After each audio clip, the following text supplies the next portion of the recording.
Trapping plays a very important role in modern-day wildlife management. Professional wildlife biologists monitor fur-bearer populations to maintain a healthy and sustainable harvest of this important, renewable natural resource. Trapping provides recreation and income for licensed trappers across this country.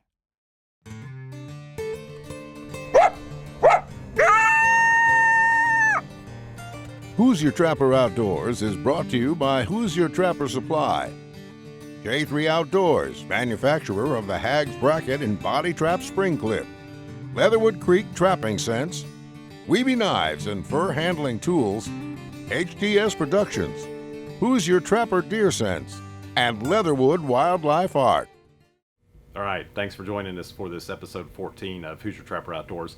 On this episode will be our final Indiana semi-live show, and we enjoyed doing that, and I hope you enjoyed it. It made things completely current, so I thought it was pretty good, and by the comments we got, I think a lot of you enjoyed it. And then after Justin and I had pulled that line, Tommy and Justin, Tommy who works here as well, and good friend of Justin, they went out and caught a couple coyotes on their own just before work too, so that's on there as well. And that's semi-live too, because that was just after we did that one line. I want to thank our sponsors, J3 Outdoors, makers of the Hags Bracket and the Spring Clips. Great products that we use, products that we believe in. I also want to thank Weeby Knives. There again, another product that we use and a product that we believe in. Both great companies, and both have great products. I want to remind you of the photo contest. Be sure to get your photos in. Remember the rules on this one is successful catch or successful season with you holding the product or products that you used of our line, of the Leatherwood line, Top Dog Predator Bait, or our deer scent. So we've got 4 gift certificates available of $100 each, 2 for the deer hunters, 2 for the trappers, and so you'll have a chance by drawing to win one of those gift certificates for Hoosier Trapper gift certificate. If you want to know the complete details, you can check out our YouTube video on our channel just about Show Me the Bottle contest. And I want to thank everyone for the orders. After all, that's what keeps all this going. Without your support, we couldn't do this. We couldn't offer this show. So we really appreciate that. Appreciate all the people that stop by our shop, and we appreciate all the great comments that we get back in regard to your successes with our line of Leatherwood products and Hoosier Trapper Deer Scent. So anyways, one quick reminder for you Indiana guys, March 25th is our NAFA deadline, so we need to have fur here by the 25th, and then we'll also run our route and you can meet the truck. So anyways, that's more for Indiana guys. But anyways, I hope you enjoy the show, and we certainly enjoyed going out and catching those coyotes.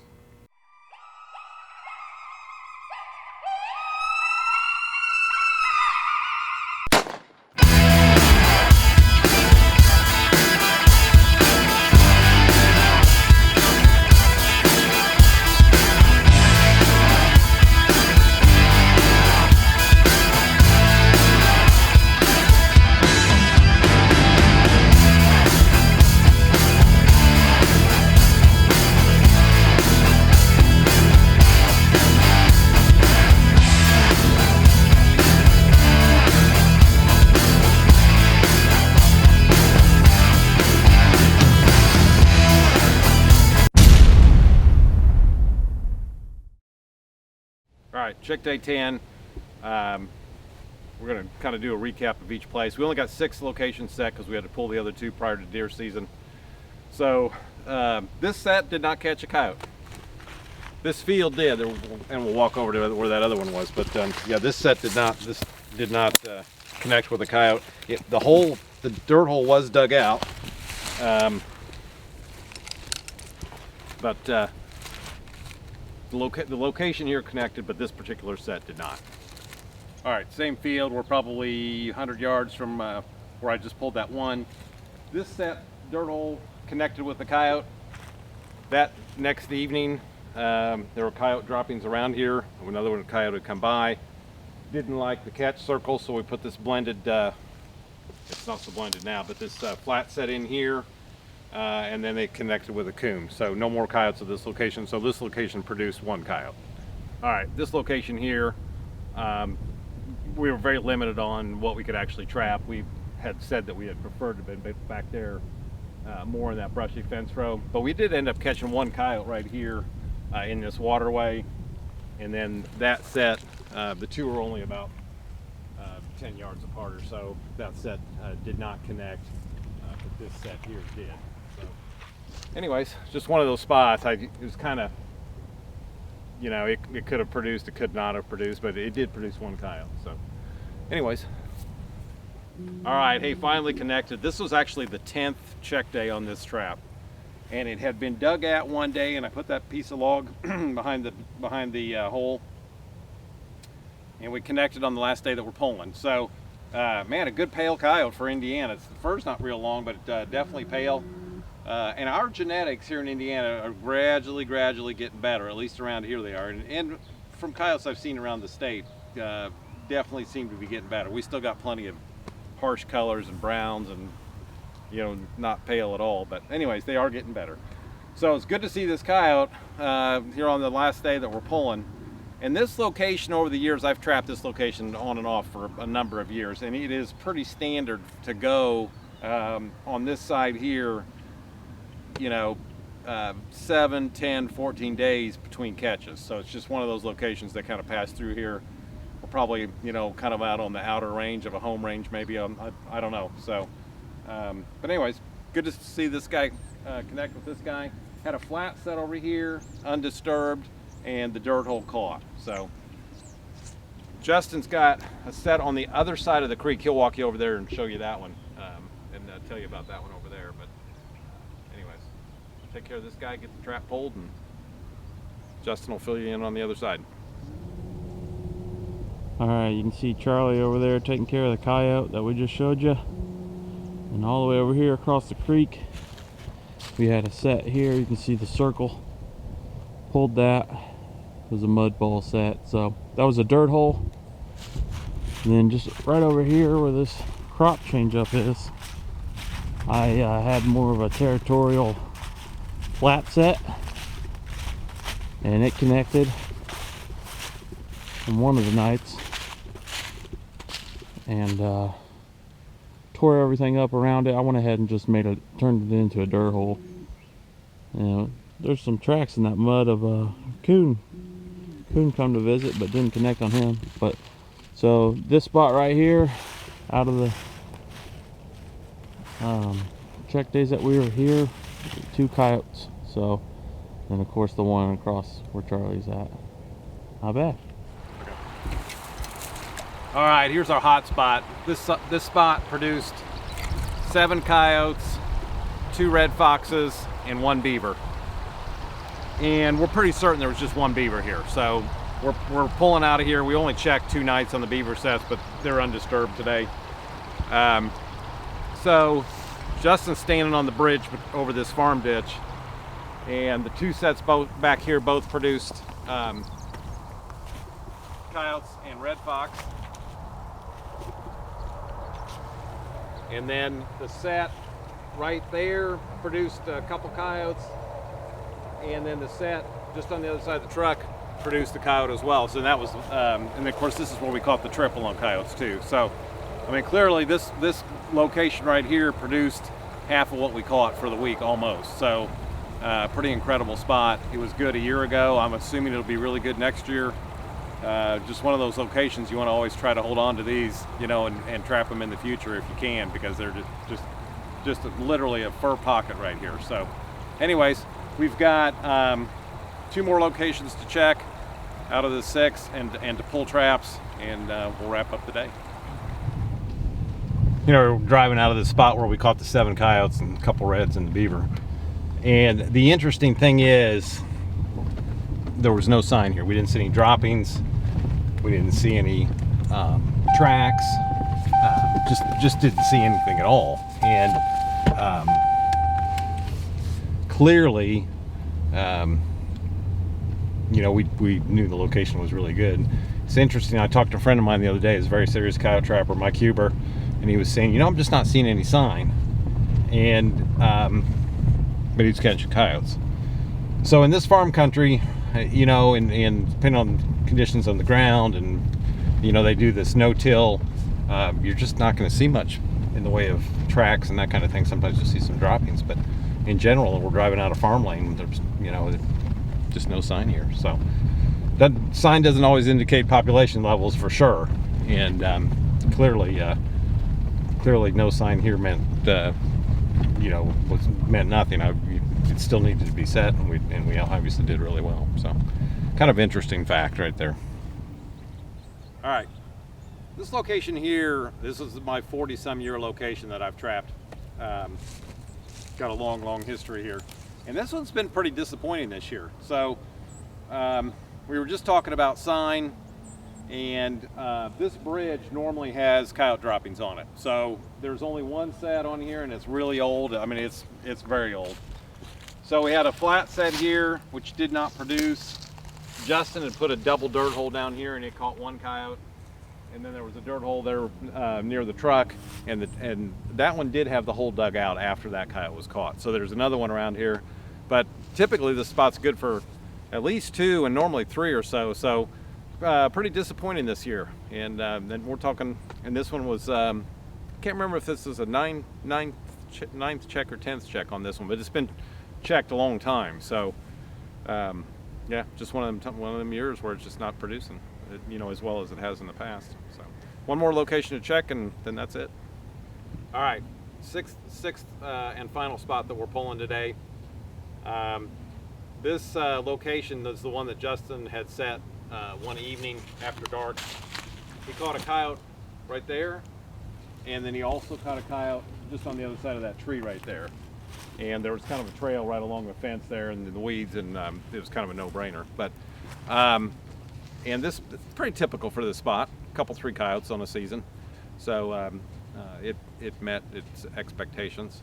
So just to kind of recap the past 10 days, we checked traps for 10 days. The most locations that we had set was 8, and the most traps that we had set at any one time was 21. So one location we had 4 sets, and then there was a couple with 3, and then the rest of them mainly had 2. But and then as far as catch, 17 coyotes, 2 red fox, and a beaver. So I would say a very successful run on the limited amount of locations and traps that we had set. So I think both Justin and I are really pleased on how this all went. But anyways, I hope you enjoyed this semi-live run that we did, and hope you learned something. And we always learn something too. So it's always cool to go out and have success and learn some things too along the way. So. I've been a professional trapper for over 40 years, and in that time, I've skinned literally thousands of animals. I've learned that it doesn't matter how cool a knife looks on your hip. What really matters is sharpness and reliability. And that's why I created the Weeby Wicked Sharp line of replacement blade knives. These are knives that will quickly skin your critters without skinning your wallet. Visit WeebyKnives.com to get the new Monarch folding knife with 3 replacement blades for just $19.95. Weeby Knives, Wicked Sharp. Leatherwood Trapping Sense. Success speaks for itself. All right, me and my buddy Tommy, he's working the camera, came out. This is check day 4. We've set a couple sets just before a work trapline deal. Kind of revisiting a couple spots that we thought had some action, where me and Charlie ended up pulling because of gun season coming in. So, but yeah, it's been quiet. The weather hasn't been perfect or ideal, but I would have thought we had more action. But here's our first little incident. This is Tommy's set. It got a little dug up. Pan cover dragged out. You can see the pans there. I mean, everything would have fired. Just got extremely lucky. This should have been a catch. Not 100% what it was. It looks pretty much like a coyote the way it was worked. My set's over here, dirt hole. As you can tell, there's a coyote there waiting on us. Now, I don't know if it was the same one that got into Tommy's set, or a couple of them came through. Could have had a double possibly. But This just goes to show if there's good for one trap, it's always good for two, because something like this happens or you catch a non-target possum, you still got the option of catching him in a different set. So we're going to remake these. We're going to go take a look at him real quick. All right, here's the coyote here. A little smaller, kind of dark along the back. It doesn't look rubbed up or anything. We're going to take care of him, and as you can tell, he's got a nice catch circle. I'm going to have to punch in a new dirt hole and see if I can get something made in this mud.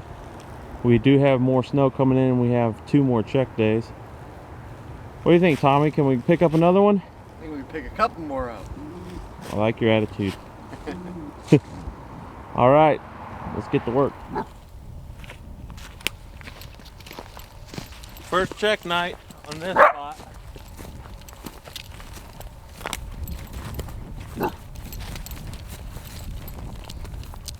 He's got some frost up on top of his hair. He must have been laying down and keep him warm. It's funny, we set these a couple sets in this field, and yesterday as we were leaving we could see one right across the field. But it's been kind of a slow last week, so it's always nice to set a new spot and connect. So I'm gonna take care of him and do a remake. This was a dirt hole with some top dog, fox shirt, black gold, and finicky feline. Just because it says finicky feline doesn't mean it's bobcat set. It tracks all predators. So take care of him. All right, finishing up on this remake. Lure's kind of gelled up there. It's pretty cold this morning. It was in the teens. Dirt hole, the top dog was gone, so I shoved a little more back down in there. I re-lured. Not going to use any coyote urine, there's plenty to smell. This hole is not as deep as I'd like. You can see you don't want that coyote to get in here and work it from the side, grab that stick and run off. So we kind of put a little bit of cover on it to make him work that set a little longer. The longer you can keep him here, the better you're going to increase your odds of him staying right on that pan. But not the best looking coyote, but hey, we'll take it. Like I said, it's been a couple slow days, last few days here with me and Tommy running a before work trap line. You know, we're running 4 or 5 locations, nothing major, but still at it. Tommy's right over here. Let's go take a look at that. We got a set here. It's hard to tell in this camera, but we got 1, 2, 3 crops coming together at this spot, so that it's a great crop change up intersection where everything's crossing. Tommy's got a nice visible dirt hole. It's real deep. Got some sticks for some backing. So like I said, this is first night here and connected already. Hopefully we can get a few more. The weather's going to change on us. We're going to get some rain. Then it's going to warm up, so it's going to get sloppy muddy back here.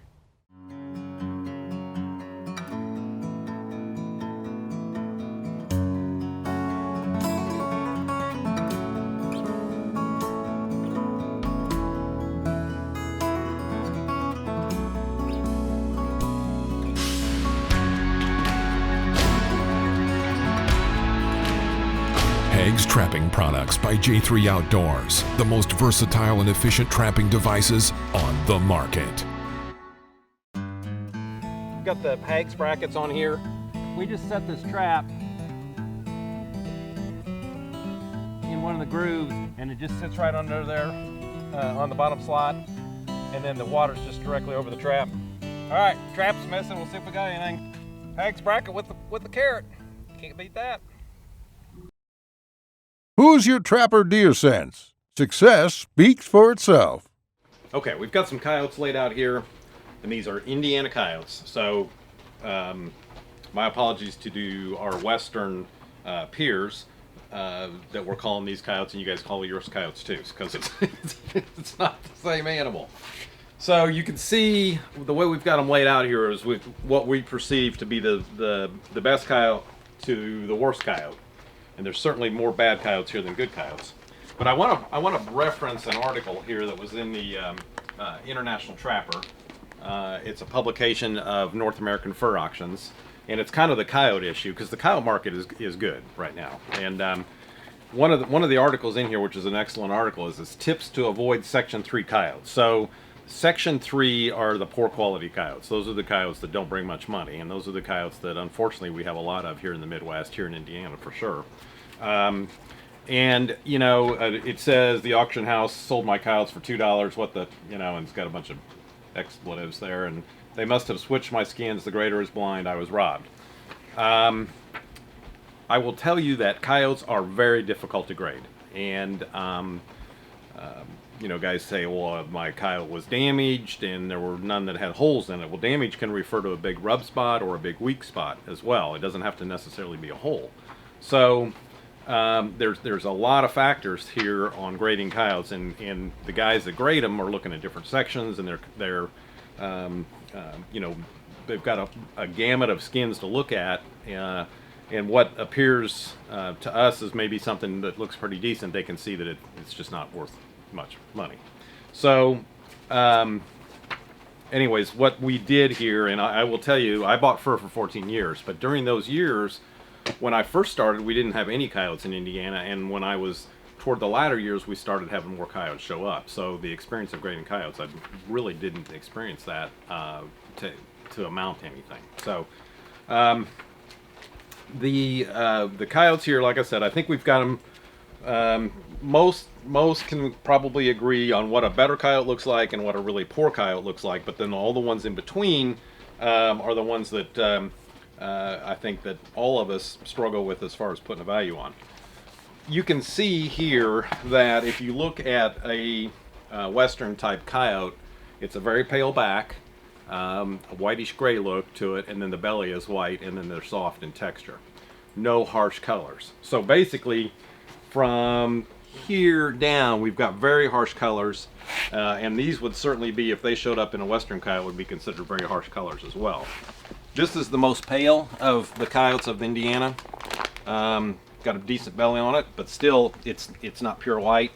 If you look at the side of the skin, a lot of times you can tell something how heavy it is. That'll help you out. But when we start, and this one here, a little bit lighter in color, but it's got a very short nap on it. It doesn't have near the length of fur that this one over here does. And there again, the belly's losing that white. It's getting more of that, little bit of that rusty brown look to it. This one here, same thing, just that harsher back. It does have longer fur. When they put these on those collars and coats, they do cut that strip and then they actually roll it like that, so it kind of pops that fur. But you got to have something there to pop, you know, so when they roll it. But and then we get down to the really poor quality coyotes. Section 3, just a nasty looking coyote right there. Quite frankly, it shouldn't have been skinned, shouldn't have been put up. But anyways, you know, same here. Very, very harsh, very, very dark color. You know, not just not a good skin at all. And then these in here, not great, not good at all. But these are the ones that, you know, all of us struggle with. They're not good coyotes. We can all agree on that. Kind of where you place them in terms of value, that's, you know, that's yet to be seen. So just kind of a, you know, coyotes, like I said, coyotes are very difficult. We've got coyotes, you know, like they get really weak in the backs. There's not much there. This one here, very weak. You know, from here down, it's probably not that super bad. But, you know, basically from here to here, the coyote's very, very weak. So, you know, it's just not much value to it. Same here. This is another one. And this is kind of a common problem. From here to here, just really weak. All the guard hairs are missing. Just not a good skin at all. So, but anyways, we'll see how that plays out. You know, in the auction, we'll see how that. You know, the coyote market's good. There's not a lot of coyotes out there on the market, relatively speaking. So, you know, that may spur some of the value on some of this more mediocre, that's a relative term, coyotes, you know, may help that a little bit. But when you get down to this end, there's not much you can do. There's not much you can say. It's just a poor quality coyote. shouldn't have really even been put up. All right, question and answer. And we get this a lot, and it seems like basic information, but we get a lot of questions about treating traps and trap prep. And there's a lot of options out there, and that's probably partly why all the questions come up. For predator traps, we still use the traditional logwood dye, basically a bag to 5 gallons of water, and we use the traditional trap wax. We normally start out, you've seen our first shed series or whatever, that kettle that the wax is in, there's about 25 pounds of wax in there that started with. I know that's initially is very expensive, but that wax hardens up and you can use it from year to year. So, it's very simple to get your trap in there, submerge it, whatever. You can start with a smaller pail. You just won't be able to put as many traps in, and obviously then you don't need to use 25 pounds of wax. We've had questions about painting traps. To me, painting traps is fine as long as they're water traps. I'm just not willing to risk that painting scenario on predator traps. I think it takes a long time to get rid of that smell. Then when that's on there, then you've got it there. It's tough to get it off. So I'd feel much more comfortable with the traditional dye and wax for land traps, predator traps, that kind of thing. This is something that I know you can ask 12 trappers and get 12 different answers. So I'm just telling you what we're doing, what works for us, and what I'm recommending. So I'm going to recommend what works for us. Let's put it that way. I mean, there's a lot of options on traps. I think the speed dip right here, you actually mix with gas. It needs a fair amount of cure out time, and you need warm weather, and you need to use a really good quality fuel, and it'll cure out much better, like a Coleman fuel or whatever. I like this stuff great for water traps. It works very well. There's the Dakota line dip, which is a water base that would work just fine on predator traps. You can choose your color, and then you could wax over the top of it. And there's Formula One. It's another option, water base. But that stuff, people work by it. People, seem to like it. But by far, we sell the most of the traditional logwood dye and wax. The one tip that I'll give you on the wax, that trap needs to stay in the wax long enough for the trap to take on the same temperature as the wax. So it needs to be in there about a minute. You can leave it in a little bit longer if you want, or if you put it in and it's bubbling pretty good. If you wait till the bubbles subside, then you're usually in pretty good shape. So, but the biggest thing is to try to wax, to leave the trap in the wax long enough for the trap to take on the same temperature as the wax. If it's really cold outside when you're waxing traps, you will have some issues. Obviously, if you need to do it, you need to do it. But it doesn't, cure as well. Sometimes it'll look a little white or whatever, and it's just because it's so cold outside. So ideally, if you can wax in warmer weather, it works great. And I realize sometimes you need to wax in the middle of the season, and you just got to do the best you can. So, anyways, I hope that helps. And we get a lot of questions about it, and I'm sure we'll be addressing this again, which is fine. Anyways, that's what we do, and that's what I recommend. All right, product highlight. Don't forget our sampler packages. They've been very popular this year. It saves some money. It gives you a good selection of lure.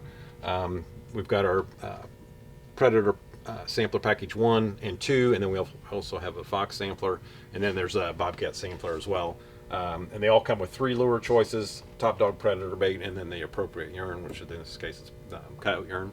So, like I said, save you some money, give you good selection, and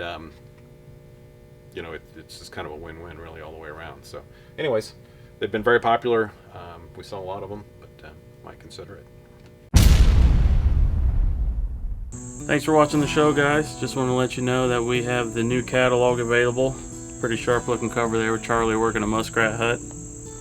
You can get this by calling the shop here at any time. Just give us your home address and we'll be glad to send you one. Or you can visit us at HoosierTrapperSupply.com and sign up that way, request one. It's real easy. It's on the home page. It's a brand new website. It's pretty sharp. And you can also sign up for our email newsletter, which informs you on show dates when they're coming out and product highlights and shows or specials that we may have going on at the time. Occasionally a blog by Charlie. So just a little bit of insight of what's going on here at Hoosier Trapper will be in those newsletters. One thing I wanted to add too is the Fur Shed series is still out there, so don't forget about that. We send them out randomly. There's no dates available. Anytime we think there's a tip or something useful that could help someone out in the field or in their shed, we'll go ahead and throw it out there for you. And it's real clean cut, straight to the point. Anything from trap modification to fur grading or whatnot, just anything that's done in the shed, not necessarily done in the field. Those tips can really be helpful, so be on the lookout for those. And go ahead and follow us too on all the social media sites. We're on Twitter, Facebook, Instagram. The list goes on. Just find us on there, and we'd love to hear from you. Comments, like posts, all the good stuff. So we'll see you next time.